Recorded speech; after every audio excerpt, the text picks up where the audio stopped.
Tel Aviv Tehran উত্তেজনার মধ্যে যখন দরজায় কড়া নাড়ছিল শান্তির বার্তা, তখন ইসরায়েলের দক্ষিণে ব্যাপক ধ্বংসযজ্ঞ চালিয়েছে ইরান। তেহরানে যখন সকাল ৭টা ৩০, তখন ইসরায়েলের ঘড়িতে সকাল ৭টা। ঘড়ির কাঁটায় যুদ্ধ থামার আগেই ইরান চালালো সবচেয়ে ভয়াবহ মিসাইল হামলা। হতাহত সংখ্যায় কম হলেও ভয়াবহতা ছিল ব্যাপক। ১৩ জুনের পর এই হামলাকে সবচেয়ে ভয়াল বলে উল্লেখ করছে ইসরায়েলি মিডিয়া।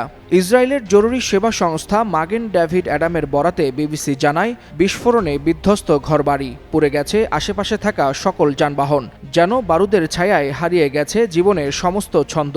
ধ্বংসস্তূপের নিচে এখনও চলছে উদ্ধার অভিযান, সেই সাথে দেওয়া হচ্ছে জরুরি চিকিৎসা সেবা। এমন পরিস্থিতিতে দেশটির দক্ষিণাঞ্চলে জারি করা হয়েছে সর্বোচ্চ সতর্কতা।